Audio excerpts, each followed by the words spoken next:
ऐसा नहीं है कि वो वेल्थ को पजेस करते हैं, वेल्थ को कंट्रोल करते हैं, वेल्थ उनको कंट्रोल करती है। और ये मरने से भी ज़्यादा बदतर चीज़ है। अगर आपका पैसा आपको कंट्रोल कर रहा है then this is worse than death. नमस्कार दोस्तों, स्वागत है आपका आज की वीडियो में। आज का वीडियो बहुत ही अलग टाइप का वीडियो होगा। मैं कुछ दिनों के लिए बाहर गया था तो डॉक्टर रिम्पी ने, मेरी वाइफ ने एक वीडियो बनाया है कृष्णमूर्ति की किताब से। ये मेरी one of the most favourite book है। आप ही ने पूछा था मैं अपनी टॉप फेवरेट बुक्स का नाम बताऊं, तो अगर मैं टॉप 10 का नाम लूं, सबसे अच्छी किताबें जो मेरी लाइफ में, ख़ास तौर से स्पिरिचुअलिटी में, तो उसमें आएगा कमेंट्रीज ऑन लिविंग। ये 3 किताबों की सीक्वेंस है जो कृष्णमूर्ति ने अपनी मेमोरी से लिखा है। एक भी शब्द इसका छोड़ने लायक नहीं है। ऐसा लगता है कि भगवान खुद जब किसी चीज़ को देखते हैं और उसको इंटरफेयर नहीं करते हैं, सच्चाई को देखकर उसको इंटरफेयर नहीं करते हैं, फिर भी उसमें से सच्चाई निकालते हैं और हमको देते हैं। वो है ये किताब कमेंट्रीज ऑन लिविंग। आज के वीडियो में डॉक्टर रिम्पी ने the rich and the poor, अमीर और गरीब के बीच का डिफरेंस बताया है।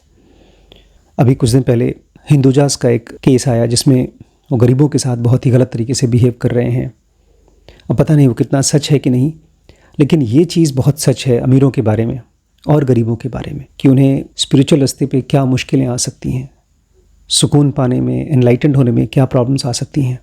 तो इस वीडियो में डॉक्टर रिम्पी ने इस पूरे चैप्टर को पढ़ा है और इसको ट्रांसलेट किया है। थोड़ा लंबा है वीडियो क्योंकि ये पूरा का पूरा चैप्टर कंप्लीट किया गया है। इसको बच्चों के साथ बनाया गया है, तो कुछ बच्चों ने सवाल भी पूछे हैं। तो बीच में हो सकता है आपको बोरिंग लगे, बट उस समय बंद कर दीजिएगा इस वीडियो को या पॉज कर दीजिएगा और फिर सुनिएगा। ये वीडियो नहीं है, एक तरह से लिसनिंग मेडिटेशन है। सुन के आप सुनते हुए ध्यान कर रहे हैं। और अगर आपको इस पूरी सीरीज़ को देखना है तो आप dkbrains.com में जाकर के ज़ेनुका एडवांस का स्पिरिचुअल कोर्स है, उसको चेकआउट कर सकते हैं। आइए शुरू करते हैं। नमस्कार। आज हम लोग एक और वीडियो बनाते हैं नेक्स्ट, जो कि कृष्णमूर्ति की टीचिंग्स के ऊपर है। और आज का जो वीडियो है इसका टाइटल है रिच एंड द पुअर, गरीब और अमीर। हम सब के मन में आता है ना बहुत सारी चीज़ें लेकर, गरीब अमीर क्या डिफरेंस है, कृष्णमूर्ति क्या सोचते हैं जब हम लोग गरीब और अमीर वर्ड बोलते हैं। तो उनके थॉट्स या जो भी उन्होंने लिखा है उसको आज पढ़ते हैं, ठीक है। It was hot and humid and the noise of the very large town filled the air. जैसे हमारे यहाँ जुलाई में होता है ना, गर्मी होती है, ह्यूमिडिटी होती है, तो उस तरह का एटमॉस्फेयर था। ह्यूमिडिटी मतलब नमी हवा में, गर्मी थी, बहुत नमी थी, उमस। और जो टाउन था, शहर था, उसमें अलग तरह की ढेर सारी आवाज़ें, ट्रैफिक की, लोगों की, हॉर्न्स की। यूजुअली तो ट्रैफिक ही होता है प्रीडोमिनेंट शहरों में। The breeze from the sea was warm and there was the smell of tar and petrol. जो समुद्र से हवा आ रही थी उस टाउन में, शायद किसी कोस्टल टाउन की, या जैसे कोई समुद्र के किनारे कोई शहर होता है उसकी बात कर रहे हैं, जैसे बॉम्बे या कोई और। तो वहाँ पे जो हवा आ रही थी समुद्र से वो भी बहुत वार्म थी, गर्म थी। सारे में आसपास स्मेल आ रही थी पेट्रोल की और टार वो जो सड़क बनता है तब अजीब सी, हाँ, कोल तार, उसकी। With the setting of the sun red in the distant waters it was still unyieldingly hot. जबकि सूरज जो है दूर समुद्र के अंदर छिप रहा था, उसके बावजूद बहुत ज़्यादा गर्मी थी। जैसे आज शाम को भी जब इवन सूरज ढल गया था उसके बाद भी बहुत गर्म था, गर्मी थी हवा में। The large group that filled the room presently left and we went out into the street. उस समय एक बड़ा सा ग्रुप कृष्णमूर्ति के कमरे में आया हुआ था उनसे बातचीत करने, वो चला गया और इसके बाद कृष्णमूर्ति भी बाहर सड़क पे निकल गए अपने लोगों के साथ। The parrots like bright green flashes of light were coming home to roost. तोते जो है शाम हो गई थी तो जहाँ पेड़ पे उनका घर बना के रखा था वहाँ पे उड़ के वापस आ रहे थे बैठने के लिए। एक अजीब सी तीखी सी आवाज़ करते हैं ना पैरट्स शाम के टाइम जब वापस आते हैं, ढेर सारे पैरट्स जहाँ पे घूमते हैं। Early in the morning they flew to the north where there were orchard, green field and open country, and the evening they came back to pass the night in the trees of the city. तो सुबह सुबह वो north की तरफ उड़ जाते हैं जहाँ पे खेत हैं, खलिहान हैं, पेड़ हैं, वहाँ पे चले जाते हैं ओपन कंट्री में, और शाम को रात बिताने के लिए वो लोग शहर में जो पेड़ लगे होते हैं उनमें आके रात बिताते हैं। Their flight was never smooth but always reckless, noisy and brilliant. उनकी जो फ्लाइट होती है वो कभी भी स्मूथ नहीं होती, जैसे ईगल की स्मूथ होती है, पैरट्स की ऐसी नहीं होती ऊपर नीचे चिल्लाते हुए उड़ते हैं। उनकी बड़ी रेकलेस होती है, डिस्टर्बिंग, बहुत शोर मचाने वाली, बट ब्रिलियंट। उसको भी कृष्णमूर्ति ने एक टर्म दिया, ब्रिलियंट, बहुत अच्छी सी। They never flew straight like other birds but were forever veering off to the right or to the left or suddenly dropping into a tree. ये एक ऑब्जर्वेशन की बात है। जब उन्होंने तोतों को ऑब्जर्व किया, पैरट्स को ऑब्जर्व किया, तो उन्होंने देखा कि वो सीधे सीधे नहीं उड़ते हैं, कभी राइट उड़ेंगे, कभी लेफ्ट उड़ेंगे, और अचानक से पेड़ पे जब बैठना होगा तो खट्ट से नीचे ड्रॉप ले लेंगे। सो वो बेसिकली पैरट्स की फ्लाइट की डिस्क्राइब कर रहे हैं, उसको बता रहे हैं। They were the most restless birds in flight, but how beautiful they were with their red beaks and a golden green. That was the very glory of flight. अगर उड़ते हुए देखो तो ऐसा लगता है सबसे ज़्यादा रेस्टलेस या बेचैन पंछी हैं तोते, लेकिन कितने खूबसूरत लगते हैं जब हम उनको बहुत ध्यान से देखें। उनकी लाल रंग की चोंच और वो जो उनका ग्रीन कलर होता है एकदम ब्राइट सा। इन द सेंस अगर हम चीज़ों को बहुत ध्यान से ऑब्जर्व करते हैं तो हमें ऐसी चीज़ें दिखाई देती हैं जो नॉर्मली शायद हम नहीं देखते या नहीं देख पाते। So how beautiful they were with their red beaks at a golden green, that was the very glory of light. तो वो जो उनका गोल्डन ग्रीन कलर था वो ऐसा लग रहा था कि लाइट में चमक रहा है, वो जो किरणें पड़ती हैं उससे चमक रहा है। The vultures heavy and ugly circled and settled down for the night on the palm trees. और वहीं पे vultures, गिद्ध, बहुत बड़े बड़े होते हैं गिद्ध और बहुत अगली दिखते हैं, ख़राब दिखते हैं। वो गोल गोल सर्कल करते हैं और फिर वो भी पेड़ों पे, पाम ट्रीज पे सेटल हो जाते हैं रात बिताने के लिए। A man came along playing the flute, he was a servant of some kind. एक आदमी आया बांसुरी बजाता हुआ, वो एक तरह का नौकर था, सर्वेंट था। He walked up the hill still playing and we followed him. वो पहाड़ पे चढ़ने लगा बांसुरी बजाते बजाते और हम लोग भी उसके पीछे पीछे चल दिए। He turned into one of the side streets, never ceasing to play. फिर एक वो साइड की गली में घुस गया, लेकिन वो बजाता रहा बांसुरी। It was strange to hear the song of the flute in a noisy city, and its sound penetrated deep into the heart. अजीब सा लगा, शहर की ढेर सारी आवाज़ों के बीच में बांसुरी की आवाज़। बांसुरी मेलोडियस होती है ना, बहुत अच्छी लगती है कानों को, सूदिंग होती है। तो इतनी सारी अजीब आवाज़ों के बीच में जब बांसुरी की आवाज़ सुनी तो बड़ा अजीब सा लगा, कृष्णमूर्ति कहते हैं। और उसकी जो आवाज़ थी वो ऐसा लगा जैसे बांसुरी की आवाज़ सीधा दिल में उतर गई। It was very beautiful and we followed the flute player for some distance. बहुत ही सुंदर लग रहा था उसका बांसुरी बजाना और हम कुछ देर तक उसके पीछे पीछे चलते रहे। We crossed several streets and came to a wider one better lighted. हमने काफ़ी सारी गलियाँ पार की, फिर एक गली में पहुँचे जो काफ़ी चौड़ी थी और वहाँ पे ब्राइट भी था। Farther on, a group of people were sitting cross-legged at the side of the road, and the flute player joined them. और दूर सड़क के किनारे कुछ लोग आपस में क्रॉस लेग बैठे हुए थे, आलती पालती मार के, और वो जो बांसुरी बजाने वाला था उसने भी उस वाले ग्रुप को, उन लोगों को ज्वाइन कर लिया। So did we, and we all sat around while he played. और हम लोग भी जाके उसी ग्रुप में बैठ गए, कृष्णमूर्ति कहते हैं, और वो वहाँ बैठ के आदमी बांसुरी बजाता रहा। They were mostly chauffeurs, servant, night watchman with several children and a dog or two. और वहाँ जितने भी लोग बैठे थे वो ज़्यादातर क्या थे? ड्राइवर्स थे गाड़ियों के, नौकर थे जो घरों में काम करते थे, रात के नाइट वॉचमैन थे, काफ़ी बच्चे भी थे वहाँ पे और एक आध कुत्ता भी वहाँ घूम रहा था। Cars passed by, one driven by a chauffeur. A lady was inside, beautifully dressed and alone with the light inside on.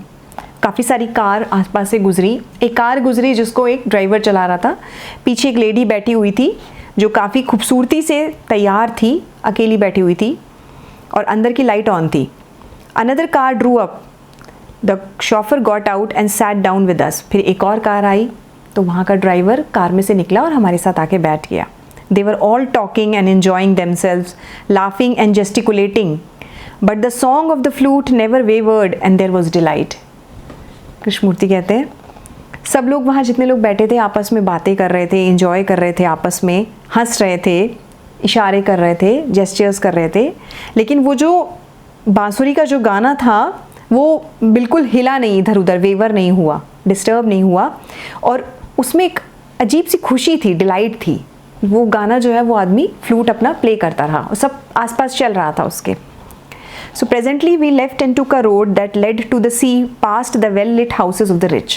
ज़्यादातर शहरों में देखा जाए तो समुद्र के किनारे घर महंगे होते हैं, तो अमीर लोग रहते हैं उन घरों में। So कृष्णमूर्ति कहते हैं फिर हमने क्या किया, हम वहाँ से उठ गए, उस जगह को हमने छोड़ा, एक सड़क ली जो सीधा समुद्र तक जाती थी, और वो जो सड़क थी वो जो अमीर अमीर घर थे जिनमें बड़ी अच्छी अच्छी लाइटें जल रही थी, वो गली वहाँ से निकल के गुजरी।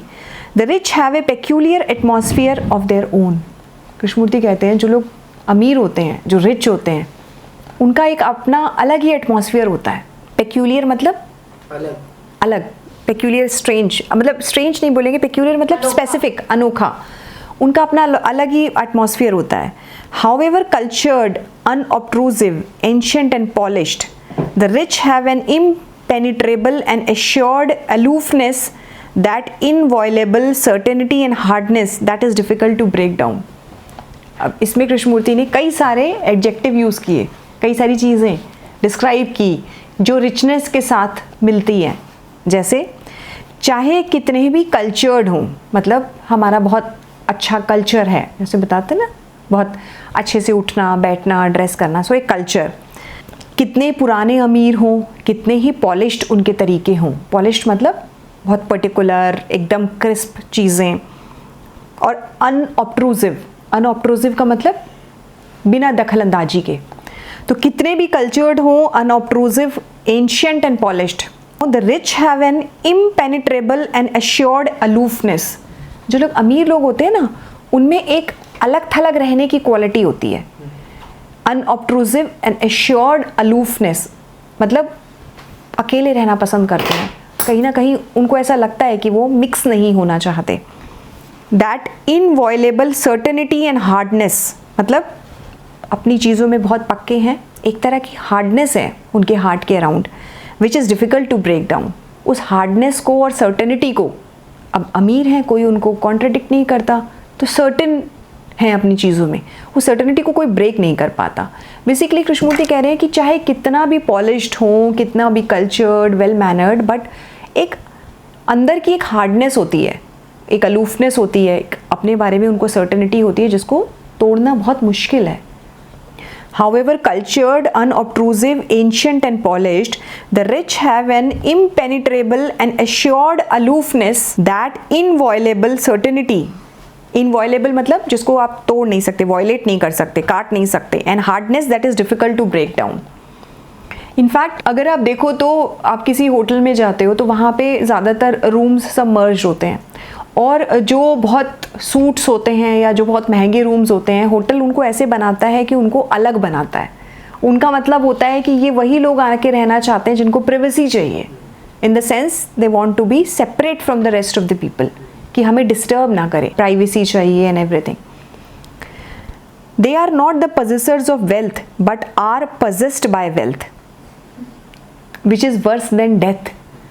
कृष्णमूर्ति कहते हैं ऐसा नहीं है कि वो वेल्थ को पजेस करते हैं, वेल्थ को कंट्रोल करते हैं, वेल्थ उनको कंट्रोल करती है, और ये मरने से भी ज़्यादा बदतर चीज़ है। अगर आपका पैसा आपको कंट्रोल कर रहा है then this is worse than death, ये मरने से भी ज़्यादा बेकार चीज़ है।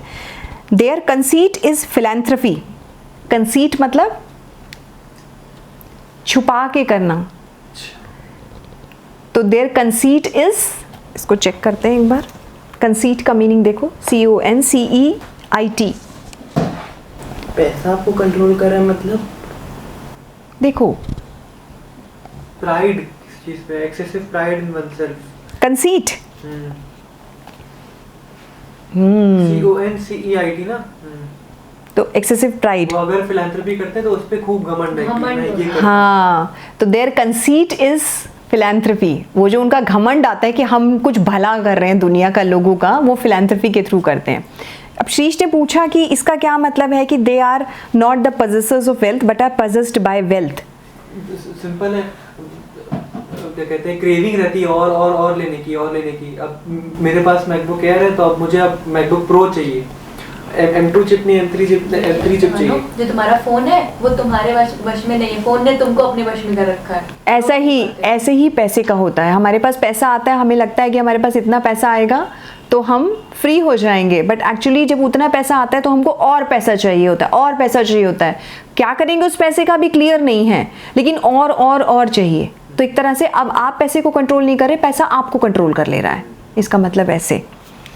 सो देयर कंसीट इज फिलैंथ्रपी, ये एक तरह से घमंड है, हम फिलैंथ्रपी कर रहे हैं, बड़े बड़े अमीर लोग। They think they are trustees of their wealth, उनको लगता है हम अपनी वेल्थ के, अपने रिचेस के या अपनी अमीरी के ट्रस्टी हैं। बोलते नहीं ट्रस्ट फंड बनाया, मतलब अपनी वेल्थ को इन्होंने एक ट्रस्ट फंड बना दिया कि इससे कहाँ कितना जाएगा, तो उनको लगता है हम ट्रस्टी हैं अपनी वेल्थ के। They have charities, create endowments, they are the maker, the builder, the giver. मतलब उनको लगता है हमारे पास चैरिटी हैं, हम लोगों को दान पुण्य करते हैं, यूनिवर्सिटी बनाते हैं, ये करते हैं। Create endowments, they are the maker, builder, giver. मतलब हम चीज़ें बना रहे हैं दुनिया में, हम लोगों को दे रहे हैं। So we are the maker, हम चीज़ें डेवलप कर रहे हैं, यूनिवर्सिटी बना रहे हैं। सो ये सारी फीलिंग्स हैं उनके अंदर। वो काम करते हैं अच्छा, बट वो पोजीशन तो है ना, मैंने ये किया। Everything is done with the feeling of I, है ना। मैंने ये किया, मैंने वो किया, मैंने तुम्हारे साथ ऐसा किया, मैंने तुमको पैसा दिया। वो अंदर वो जो एहसास आता है ना उसको करने का, उसी को वो रिचनेस बोल रहे हैं कि वो रिचनेस के साथ, अमीरी के साथ किया हुआ, आई के साथ किया हुआ, ईगो के साथ किया हुआ उसका एहसास। So they build church temple but their god is the god of their gold. Church बनाते हैं, टेम्पल बनाते हैं, लेकिन उनका भगवान कौन है? सोना। With so much poverty and degradation, one must have a very thick skin to be rich. Krishnamurthy कहते हैं आसपास इतनी अमीरी, इतनी गरीबी है और लोग कितने ख़राब तरीके से रह रहे हैं, डिग्रेडेशन, इतनी गंदी कंडीशंस में रह रहे हैं। सच में बहुत मोटी चमड़ी चाहिए लोगों को, जहाँ पे वो और अमीर बनना चाहते हैं। Some of them come to question, to argue, to find reality. Krishnamurthy के पास अमीर लोग आते हैं तो कहते हैं, बहुत सारे अमीर लोग आते हैं, सवाल पूछने के लिए आते हैं, मेरे से बहस करने के लिए आते हैं, रियलिटी को जानना चाहते हैं, वो आते हैं। For the rich as for the poor it is extremely difficult to find reality. Krishnamurti कहते हैं जितना मुश्किल गरीब के लिए रियलिटी को खोजना है, या सत्य को, या भगवान को, या ट्रूथ को खोजना है, उतना ही मुश्किल अमीर के लिए भी है। तो अगर आप गरीब हैं तब भी मुश्किल है, अमीर है तब भी मुश्किल है।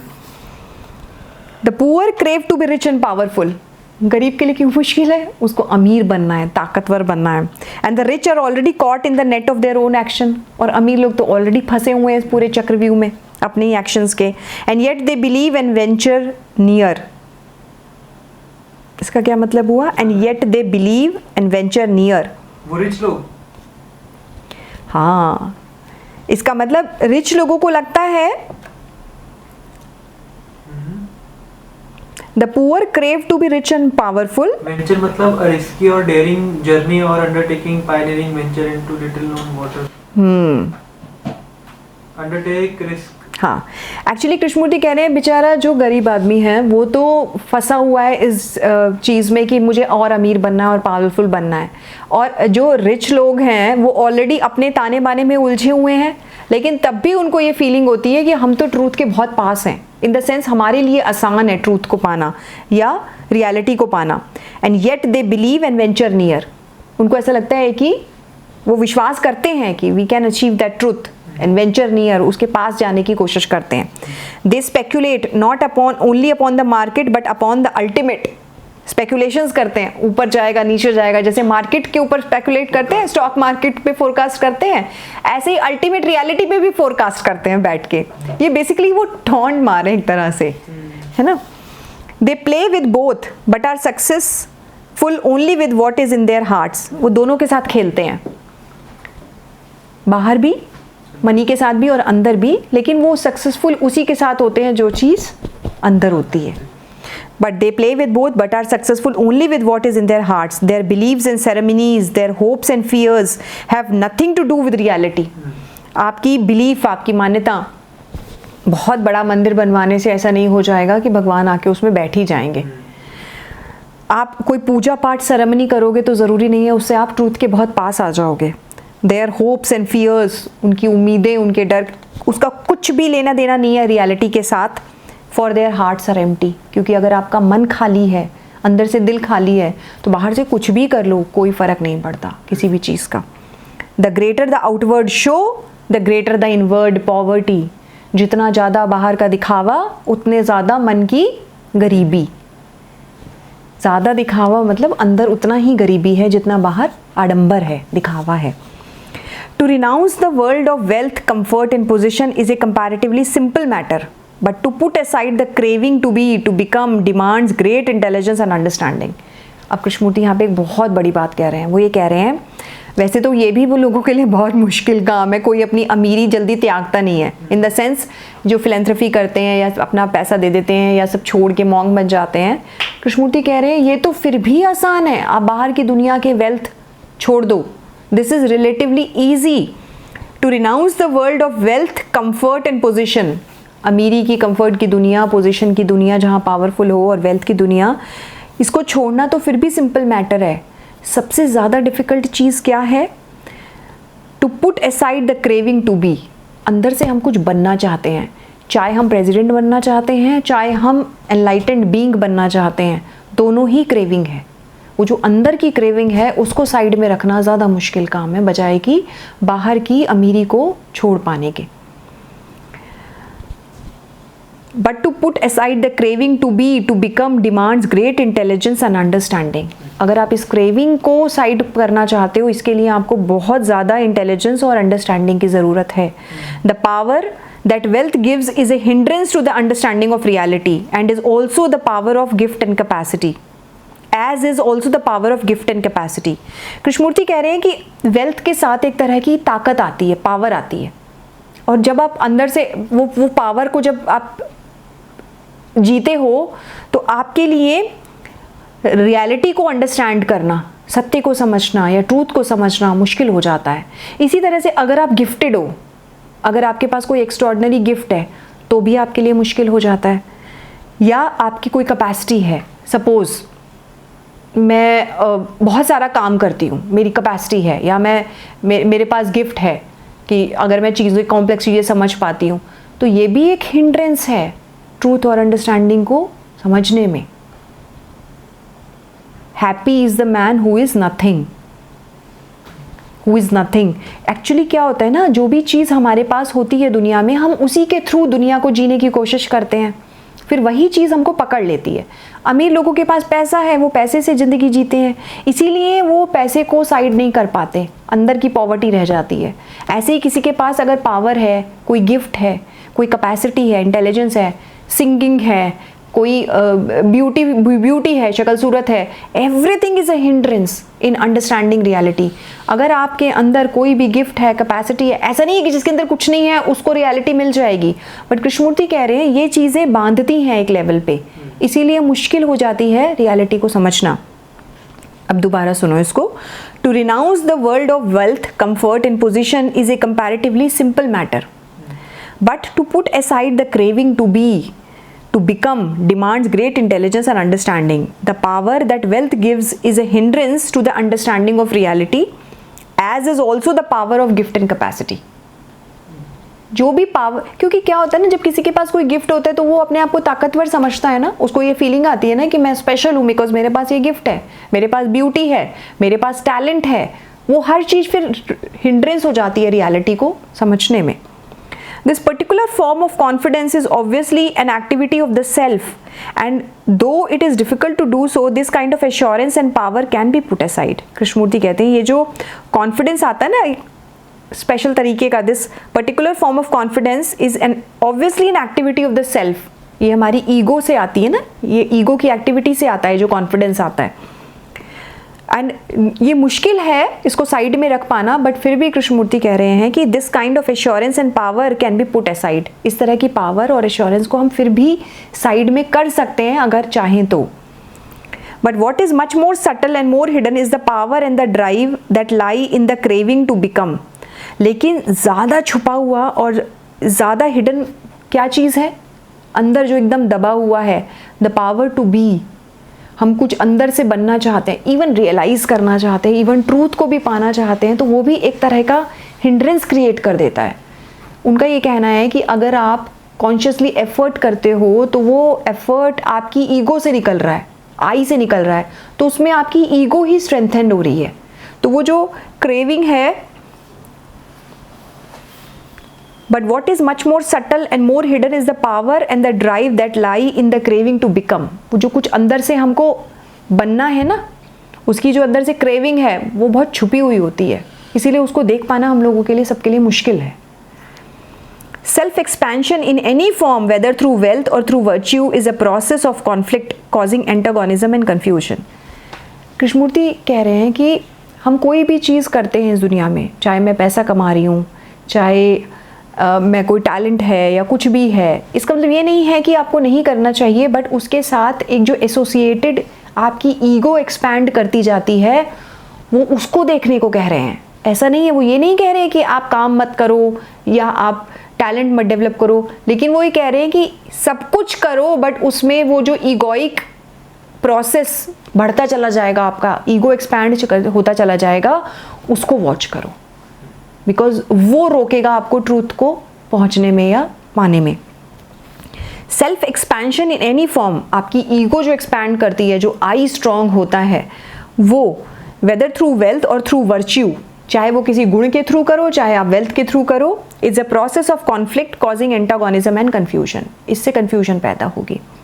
A mind burdened with becoming can never be tranquil, for tranquility is not a result either of practice or of time. Tranquility मतलब peace। तो कृष्णमूर्ति कह रहे हैं जब भी हम कुछ करना चाहते हैं, बनना चाहते हैं, जैसे मैं ही हूँ, अब एग्ज़ाम की तैयारी कर रही हूँ, तो नींद देर से आने लगी है, क्योंकि अंदर वो एक डिस्टर्बेंस क्रिएट हो जाती है। एनी टाइम आपको कुछ बनना है, कुछ करना है या कुछ एम्बिशन है, उससे एक डिस्टर्बेंस क्रिएट होती है। तो वो वही कह रहे हो, उससे पीस नहीं आती, ट्रैंक्विलिटी आपकी लॉस्ट हो जाती है।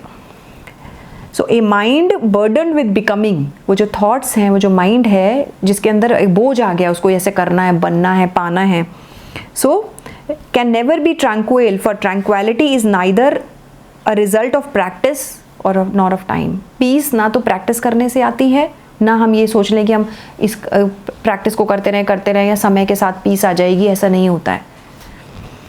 Tranquillity is a state of understanding, कहते हैं ना, इंसाइट आई, खट से आया, समझ आया। तो जो पीस है इट कम्स विद अंडरस्टैंडिंग।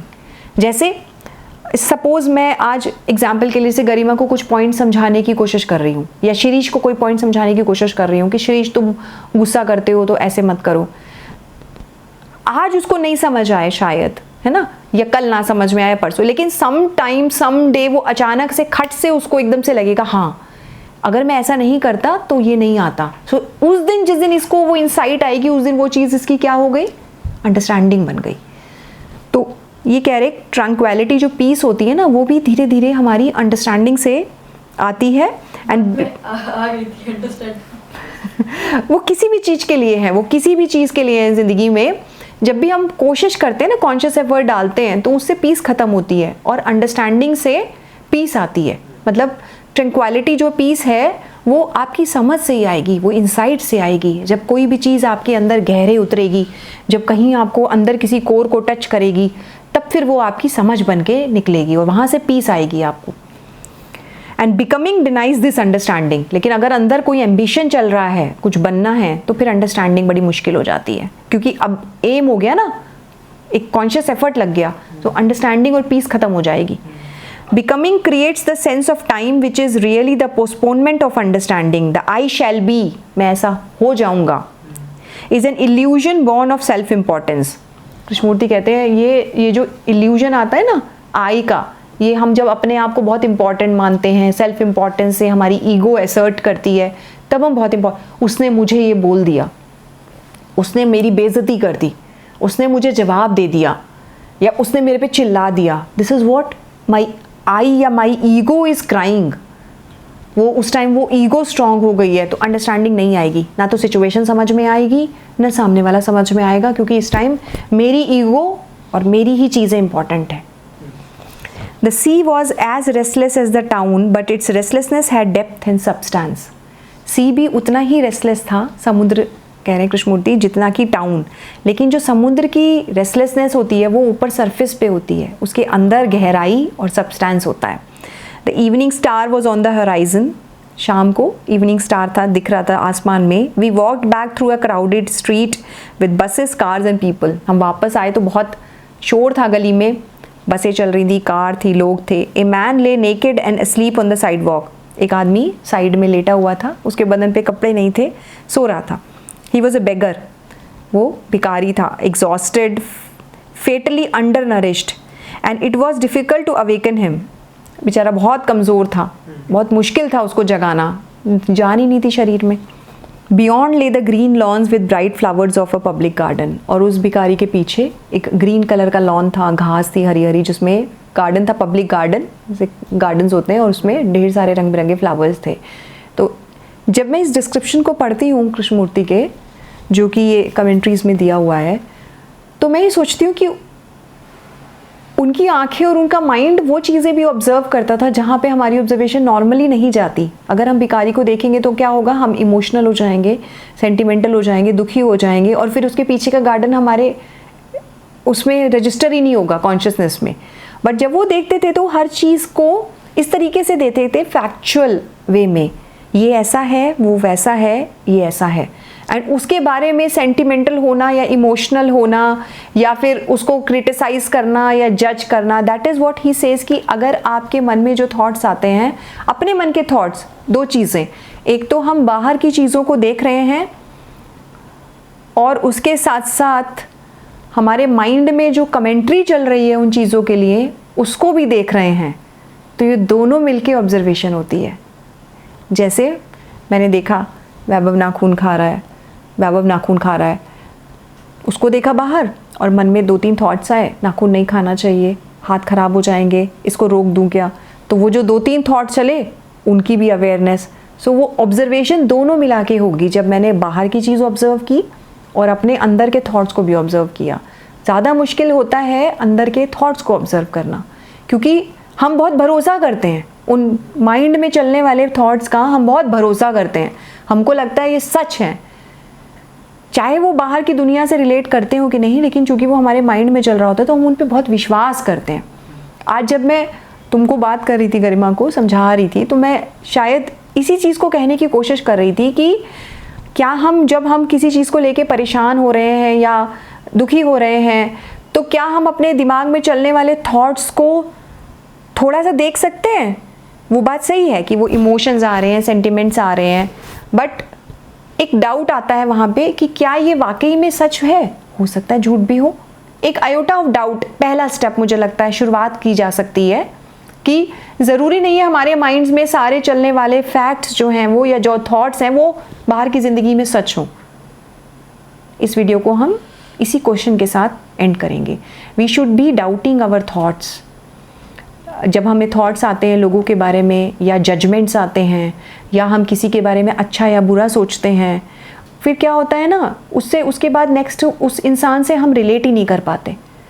तो हमारे चलने वाले माइंड में, मैं ऐसा नहीं कह रही कि फैक्ट्स को मत देखो, फैक्ट्स को देखो, लेकिन उसके साथ जो इमोशनल या सेंटिमेंटल चीज़ें होती हैं उसको भी देखेंगे। जब उसको देखेंगे तो उनके साथ हम बह नहीं जाएंगे, रुकेगा मन वहाँ पे। ठीक है, एक छोटी सी प्रैक्टिस के साथ कि वो जो थॉट्स हैं उनको डाउट करना शुरू करें, वहाँ से एक ऑब्जर्वेशन की शुरुआत होगी। ठीक, थैंक यू।